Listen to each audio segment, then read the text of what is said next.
அப்பனை காணோம். அம்மா வணக்கம். இதே வழியா திருமால் தேடிட்டு போனார், அவர் கண்ணுக்கு நான் தெரியல. 33 கோடி தேவர்கள் தேடிட்டு போனாங்க, அவங்க கண்ணுக்கு நான் தெரியல. சுவாமி யார் நீ? என் பேர் வால்மீகி. ஓ அப்படியா? அப்படின்னா நான் உன் கண்ணுக்கு எப்படி தெரியுறேன்? அம்மா, நான் செய்த முன் ஜென்மத்தில் செய்த தவம். என்ன தவம்? முன் ஜென்மத்தில் செய்த தவம். ஆலய உளவார தொண்டு சீர்திருத்த கூட்டத்தின் மூலியமாக 31 ஆண்டு காலமாக தொடர்ந்து இந்த ஆலய உளவார பணி என்று சொல்லக்கூடியது செய்து கொண்டு மார்கழி மாதத்தில் தொடர் சொற்பொழிவு செய்து கொண்டிருக்கக்கூடிய அத்தனை பேரும் ஏதோ ஒரு ஜென்மத்தில் முன் செய்த தவத்தின் காரணமா இப்ப இங்க உட்கார்ந்துருக்கீங்க. என்ன? அவன் அருளாலே அவன் தான் வணங்கி. இதை கேட்கணும்னா கூட புண்ணியம் பண்ணாதான் கேட்க முடியும் இல்லையா? இதை கேட்கறதுக்கு கூட ஒரு பாக்கியம் வேணும், ஒரு திருவருள் இருக்கணும், இல்லைன்னா கேட்க முடியாது. அப்பன்னா எவ்வளவு புண்ணியம் பண்ணியிருக்கீங்கன்னு யோசிங்க. அப்பேற்பட்ட பாக்கியம் அம்மா முன் ஜென்மத்தில் செய்த புண்ணியம். அம்மா அப்பா எங்கேன்னார். அப்பா கைலையில் இருக்கார். அப்படியா? ஏன் அம்மை அப்பரை விட்டு பிரிந்து வந்தீர்கள்? மதிப்பில்லாத வீட்டில் இருக்க வேண்டாம் என்று பிரிந்து விட்டேன். அம்மா, நீயும் அவரும் ஒன்றாக சேரவில்லை என்றால் உலகம் இயங்காதே. அதற்கு என் கணவரை நான் மீண்டும் சேரணும். என்ன செய்யணும்? புரட்டாசி மாத அமாவாசையிலிருந்து ஐப்பசி மாத அமாவாசை வரைக்கும் கௌரி விரதம் என்று சொல்லக்கூடியதை ஏறு உழுது சேடை வைத்து நெல்லை நட்டு அதிலிருந்து கிடைக்கக்கூடிய நெல்லை எடுத்து அரிசியாக்கி அந்த அரிசியில் ஒரு அதிரசத்தை செய்து அரச இலையில் படைத்து அதை நீ பிரசாதமாக உண்டால் உன் கணவர் காட்சி கொடுப்பார். அதுதான் நீங்கள்லாம் கேட்டார கௌரி விரதம். அதான் தீபாவளி கொண்டாடிட்டு இருக்கிறோம் இல்லையா? அந்த விரதத்தை இப்போ செய்ய சொல்லிட்டார். இப்போ அந்த அம்மா செய்கிறார். வீட்டுக்கார் வருவாரான்னா செய்து முடிச்சுட்டா வீட்டுக்கார் வரல. ஏன்? நல்லா இருந்தா தானே வர்றதுக்கு. மனைவி பிரிஞ்சா, கணவர் பிரிந்தாலும் பெண்கள் எப்படின்னா வாழ்ந்துருவாங்க. கணவர் பிரிஞ்சாலும் 4 வீட்டில் போய் 10 பாத்திரம் தேய்ச்சாவது என்ன அவங்க சக்தி இல்லையா? மன உறுதியில் வலிமையாக இருப்பாங்க. உள்ளுக்குள்ளே அழுது கொண்டிருந்தாலும் வெளியில் காட்டிக்கொள்ளாமல் பெண்கள் சக்தியினுடைய மறுஸ்வரூபமாக இருக்கிறதுனால கொஞ்சம் தைரியத்தோடு 4 வீடு 10 பாத்திரம் தேய்ச்சி எப்படியாவது வாழ்ந்துடலான்னு வாழ்ந்துருவாங்க. ஆனால் மனைவி பிரிந்து விட்டால் ஆண்கள் 3 பிடிக்கும். என்ன பிடிக்கும்? 1 பைத்தியம் பிடிக்கும். உத்தமமான மனைவியை பிரிஞ்சுட்டா என்ன பிடிக்கும்? பைத்தியம் பிடிக்கும். அடுத்து என்ன பிடிக்கும்? மது பிடிக்கும். அடுத்து என்ன பிடிக்கும்? மாதுவை பிடிக்கும். வேறொரு பெண்ணை பிடிக்கும்னு அர்த்தம். இந்த 3 பிடிக்குமா? இப்போ சிவபெருமான் உத்தமமான மனைவி அல்லவா? யாரு? பார்வதி அம்மாவுக்கு. பார்வதி அம்மாவு உத்தமமான மனைவியை பிரிஞ்சதுனால அவருக்கு பைத்தியம் பிடிக்க போகுது. அதுக்குரிய கதையை சொல்றேன். கால பைரவர் என்று சொல்லக்கூடிய அங்கே பார்த்தீங்கன்னா கையில 3 சிம்மாசனம் இருந்தது. இப்போ மனைவி பிரிஞ்சிட்டதுனால என்ன பண்ணார்? பிரம்மாசனம், விஷ்ணு ஆசனம், சிவாசனம், 3 ஆசனம். அந்த பக்கம் வலப்பக்கம் விஷ்ணுவுக்குரியது, இடது பக்கம் பிரம்மாவுக்குரியது, நடுவில் சிவாசனம். இப்போ 3 ஒன்றா இருக்கு. இவர் யாகத்துக்கு போய் அங்கே வளர்க்கக்கூடிய யாகத்தில் கிடைக்கக்கூடிய அவிர்ப்ப பாகம் என்று சொல்லக்கூடிய அவில் பாகத்தை தான் சிவபெருமானுக்குரிய உணவு. எப்போ கொடுக்கறது? அது யாகம் வளர்த்து முடிச்சதும் கடைசியாக கொடுக்கக்கூடியதற்கு என்ன பேரு? பூர்ணாகுதி என்பது பெயர். அதை மட்டும் என்ன பண்ணுவாங்க? சிவாச்சாரியாரும் பட்டாச்சாரியாரும் என்ன பண்ணுவீங்க? எழுந்து நின்று வணக்கம் சொல்லி மரியாதையோடு உங்களை எல்லாரையும் தொடுவதற்கு அனுமதி கொடுத்து உங்களுடைய குலதெய்வத்தை பிரார்த்தனை பண்ணிக்கங்க, பிள்ளையாரை பிரார்த்தனை பண்ணிக்கங்க, இந்த யாகம் நடக்கக்கூடிய இறைவனை பிரார்த்தனை பண்ணிக்கங்க, உங்கள் நட்சத்திரத்தை சொல்லிக்கங்க, பிள்ளைகள்த சொல்லுங்க, கணவர்த சொல்லுங்க, உற்றார் உறவினர்த சொல்லுங்க, உங்கள் கஷ்டத்தை சொல்லுங்கன்னு எல்லாம் இப்போ பிரார்த்தனை பண்ணிட்டு சிவபெருமானுக்கு உணவு கொடுக்க போகிறோம். அந்த சிவபெருமானுக்கு உணவு கொடுக்குறோன்னு சொல்ல மாட்டாங்க, பூர்ணாகுதி என்கின்ற ஒன்றை தருகிறோம்னு சொல்லுவாங்க. இப்போ அந்த பாகம் யாருக்குரியதுன்னா சிவபெருமானுக்குரியது. இப்போ அதை போய் அவர் சாப்பிட்றதுக்காக யாகத்துக்கு போயிட்டார். எல்லாரும் சாப்பிட்டு முடிச்சிட்டாங்க, வந்துட்டாங்க. மனைவி இருந்தால் தான் ஏன் லேட்டுன்னு கேட்பாங்க. மனைவி இல்லைன்னா யாருன்னா கேட்பாங்களா? அதுக்கு பேர் தான் பேச்சு இலர். என்னது? பேச்சு துணைக்கு ஆள் இல்லாதவர்களுக்கு பெயர் பேச்சுலர். அதான் ஆங்கில வார்த்தை. பேச்சு துணைக்கு ஆள் இல்லாதவர்களுக்கு பெயர் பேச்சுலர்னு பேர். அதுதான் அது வந்த அர்த்தமே அப்படிதான். இப்போ சிவபெருமானுக்கு நமக்கு தான் மனைவி இல்லையா, சீக்கிரம் போய் என்ன பண்ண போகிறோம் அப்படின்னு அவர் கொஞ்சம் லேட்டாக வந்தார். இந்த பிரம்மாவுக்கு என்னன்னா அப்போ இருந்தது 5 தலையாம். எத்தனை தலை? 5 தலை இருந்ததா. அந்த 5 தலை இருந்ததுனால அவர் என்ன பண்ணார்னா நேராக வந்து சிவபெருமான் எப்போ பார்த்தாலும் நடுவில் இவரே தான் உட்காருவாரா, ஏன் நாம உட்காரக்கூடாதான்னு உட்காந்துட்டார். இப்போது கலெக்டர் ஆஃபீஸ், கலெக்டருக்கு வர்றதுக்கு முன்னாடி குமஸ்தா போவார் அல்லது அந்த வாட்ச்மேன் போவார். இந்த கலெக்டரினுடைய டேபிள் எல்லாம் துடைப்பார், இந்த உட்காந்துருக்கிற சேரையும் துடைப்பார், சுற்றி முற்றி பார்ப்பார், இன்னும் யாரும் ஆஃபீஸுக்கு வரல. அவர் வர்றதுக்கு முன்னாடி நாம் கொஞ்ச நேரம் இதில் உட்காந்தா என்ன தப்பு அப்படின்னா அந்த கலெக்டருடைய சேரில் அவர் உட்காருவார். வர்றதுக்கு முன்னாடி வேணா உட்காரலாம், வந்ததுக்கு அப்புறம் விட்டுணுமா இல்லையா? இல்லைன்னா இவருக்கு எது என்ன ஆகும்? வேலை போகுமா? தலை போகுமா? அப்படி ஆகுமா? சாதாரணமாக இங்கே அப்படின்னா அங்கே எப்படி இருக்குன்னு யோசிக்கணும்.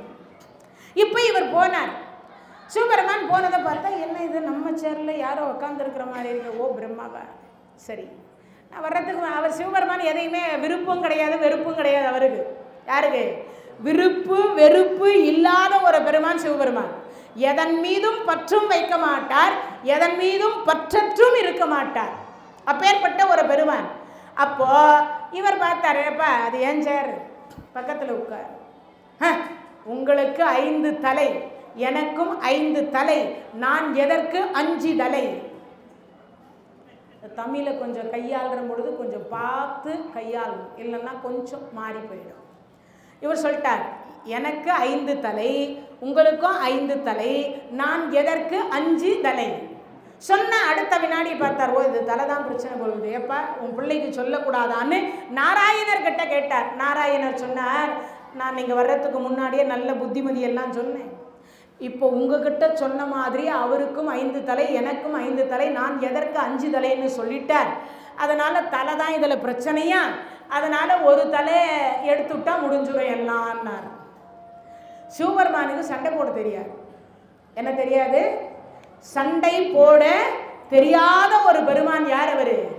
சிவபெருமான். அவர் பார்த்தார், எனக்கு சண்டை போட தெரியாது, சண்டை போடுறவளும் என்னை விட்டுட்டு போயிட்டாரு. யார் சண்டை போடுவா? காளி தேவி. யார் சண்டை போடுவா? காளி தேவியாக இருக்கக்கூடியவள் சண்டை போடுவா. திருவலங்காட்டில் என்னவாக இருந்த 2 பேரும் நடனமானாங்க. காளியினுடைய கர்வத்தை அடக்குவதற்காகத்தான் என்ன தாண்டவம், ஊர்த்த தாண்டவம் அப்படின்னு சொல்லக்கூடிய தாண்டவம் ஆடினார். அப்பதான் என்ன பண்ணாங்க, இந்த காதில் இருக்கக்கூடிய தோடு கீழே விழுந்துட்டுது, அதை எடுத்து சிவபெருமான் கையால் எடுத்து மாட்டலை, காலால் எடுத்து மாட்டினார். காலால் எடுத்து மாட்டினார். ஆனால் அச்சம் மடம் நாணம் யாருக்கு? பெண்ணுக்கு உண்டு இல்லையா, காளிக்கு உண்டு இல்லையா? அங்கே உட்காந்து ஒருத்தராக இருக்கிறாங்க. 33 கோடி தேவர்களில் இருந்து, நாராயணர் இருந்து, 8 லட்சுமியிலிருந்து, நாரத மகரிஷியிலிருந்து, இருக்கக்கூடிய 18 சித்தர்கள் இருந்து, 10ஆக்கரைக்கு 4 பிள்ளைங்க. யாரு? சிவபார்வதிக்கு பிள்ளையார் உட்கார்ந்துருக்கிறார். யார்? அதுக்கப்புறமா கால பைரவர் உட்கார்ந்துருக்கிறார், முருகர் உட்கார்ந்துருக்கிறார், வீரபத்ரர் உட்கார்ந்துருக்கிறார். இவ்வளவு பேர் முன்னாடி காலை தலைக்கு மேலே தூக்க முடியுமா? அதுவும் பெண் தூக்க முடியுமா? முடியாது இல்லையா? வெக்கத்தில் நானி கோணி நின்னாலாம் யாரு? அம்பாள். அதனால தான் காளி தேவி சண்டை போடுவாள். அப்படிப்பட்ட காளி தேவியாக இருக்கக்கூடியவரும் என்னை விட்டு இப்போ பிரிந்திருக்கின்றால் என் செய்வதுன்னு பார்த்தார். பார்த்த அடுத்த வினாடி கால பைரவா, விநாயகர் அவதாரம் அன்றைய தினத்தில் தலை சனி பகவான் பார்வைப்பட்டு தலை காணாம போன உடனே எது வடக்கு தலை வைத்து படுத்திருக்கின்றதோ அதன் தலையை கொண்டு வா என்று அனுப்பினார் அல்லவா? அப்ப தோற்றுவிக்கப்பட்ட கால பைரவரை மீண்டும் அழைக்கிறார். கால பைரவா அப்படின்னார். அழைத்த அடுத்த வினாடி கால பைரவர் வந்தார். வந்த உடனே அப்பா எனக்கு என்ன வேலைன்னார். அப்பா நான் உட்கார்ற சேர்ல அவர் உட்கார்ந்துருக்கிறாரு, நீ என்னன்னு சொல்லி அவரை எழுப்பி பாரு. சுவாமி பிரம்மதேவரே வணக்கம். ஆமா நீ யார்? என் பெயர் என்னது? கால பைரவர். நான் சிவபெருமானுடைய இரண்டாவது பிள்ளை. என் தந்தை அமரக்கூடிய ஆசனத்தில் தாங்கள் அமர்ந்திருக்கிறீர்கள், அதனால் சற்று எழுந்திருக்கும்படி கேட்டுக்கொள்கிறேன். ஓ அப்படியா? உங்க அப்பனுக்கே நான் பதில் கொடுத்தேன், உனக்கு கொடுக்க மாட்டேன். உங்க அப்பாவுக்கு 5 தலை, எனக்கும் 5 தலை, நான் எதற்கு 5 தலைன்னார். ஓ தலை தான் இப்போ பிரச்சனையான்னு என்ன பண்ணிட்டார்? ஒரு தலையை கிள்ளி அப்படி எரிஞ்சார். எரிந்த அடுத்த வினாடி கிள்ளியவர் கையை விட்டுட்டுச்சு, கிள்ள சொன்னவர் கையில் போய் தொட்டி ஒட்டிச்சு. சிவபெருமான் கையில வலது கரத்துல போய் ஒட்டிச்சு. இப்ப சிவபெருமான் உணவு சாப்பிடணும்னா வலக்கரத்துல உடம்பு இல்லாத பிரம்ம கபாலம் ஒட்டி இருக்கு. இப்ப ஒட்டி இருக்கிறதுனால இது என்ன செய்வதுன்னா, அந்த அவிர்ப்ப பாகம் இவர் சாப்பிடலான்னு கை கிட்ட போகிற எடுக்கிறார். அந்த பிரம்ம கபாலம் உள்ள போகுது. ஆனா அதுக்கு வயிறு இருந்தா தானே போதும்னு நினைக்கும். வயிறு இல்லாதனால உள்ள மட்டும் போகுதே தவிர அது எங்க போகுதுன்னு தெரியல. அதுக்கு பேரே சிவ பிரம்ம கபாலம்னு ஆயிடுச்சு. சிவபெருமான் பார்த்தார், பசியினுடைய கொடுமை என்ன செய்வது என்று தெரியல. கடைசியில யோசிக்கிறார், இந்த பிரம்ம கபாலம் உண்ணாத ஏதாவது ஒரு உணவு இருக்கும் இல்லையா அப்படின்னு யோசித்தார். இது இருக்கே அப்படின்னு சொல்லிட்டு சுடுகாடு என்று சொல்லக்கூடிய சுடுகாட்டிற்கு வந்து பிணத்தினுடைய சாம்பலை அள்ளி அள்ளி அள்ளி உண்டார். இதுவரைக்கும் பிடிக்காத எந்த சிவபெருமான் நல்லா இருந்தார் இல்லையா, இதுவரைக்கும் சரியாக இருந்தார். இப்ப பிணத்தினுடைய சாம்பலை அள்ளி அள்ளி உண்டதும் அவருக்கு சித்தம் கலங்கி போச்சு. என்ன கலங்கியது? சித்தம் கலங்கி போயினது. அப்படி கலங்கிய உடனே இப்போ படைக்கிற தொழில் இல்லை, காக்கும் தொழில் இல்லை, சங்கரா என்று சொல்லக்கூடிய முக்தி தரக்கூடிய தொழில் இல்லை. எல்லா துறையும் எல்லாம் பட்டம் படிச்சிருக்கிறாங்க. வேலையில்லா பட்டதாரி. யாருக்கு? யமனுக்கு வேலை இல்லை, சூரியனுக்கு வேலை இல்லை, சந்திரனுக்கு வேலை இல்லை, 27 நட்சத்திரத்துக்கு வேலை இல்லை, 12 ராசிக்கு வேலை இல்லை, நவகிரகத்துக்கு வேலை இல்லை, இருக்கக்கூடிய பிரம்மாவுக்கு வேலை இல்லை, 30 கோடி தேவர்களுக்கு வேலை இல்லை, நாராயணருக்கு வேலை இல்லை, 8 லட்சுமிக்கு வேலை இல்லை. அவ்வளவு பேரும் வேலை இல்லாதவர்களாக இருக்கிறாங்க. இப்ப என்ன செய்வது? சிவபெருமான் பைத்தியம் தெரியணும், சிவனும் பார்வதியும் ஒன்று சேரணும். பார்த்தாங்க, எங்க இருக்கிறாங்கன்னு தேடி பார்க்கிற பொழுது கடைசியாக திருமால் கண்டுபிடித்து, அம்பிகை நான் உன்னை இங்கதான் பார்க்கணும் அப்படின்னு பார்த்தார். பார்த்த அடுத்த வினாடி சொன்னார், அண்ணா நீங்க மட்டும் வந்துக்கிறீங்க, அவர் வரலையா? நல்லா இருந்தா வந்திருப்பார். நான் இருக்கிற பொழுது என் வீட்டுக்காருக்கு என்னாச்சு? இது வர்றதுக்கு முன்னாடி யோசிச்சிருக்கணும், வந்ததுக்கு அப்புறம் யோசிக்க கூடாது. வந்ததுக்கு அப்புறம் யோசிக்க கூடாது. அண்ணா என் கணவர் எங்கே? நான் சொல்றதை செய் என்று சொல்லி உலகத்தில் எத்தனை வகையான தானியம் இருக்கின்றதோ அத்தனை வகையான தானியத்தையும் சமையல் செய்து எடுத்துக்கொண்டு புறப்படுவதற்கு இரவு 12 மணி ஆனது. மாசி சிவராத்திரி என்று சொல்லக்கூடிய சிவராத்திரி கழித்து வரக்கூடிய அமாவாசை அன்றைய தினத்தில் இது செய்தால் செய்து முடிக்கிற பொழுது எங்கே எங்கே என்று கேட்டுக்கொண்டு முன்னாடி நாராயணர் சென்றார், பின்னாடி இந்த காளி தேவியாக இருக்கக்கூடிய பார்வதி அம்மையார் நடந்து நடந்து நடந்து வந்தார்கள்.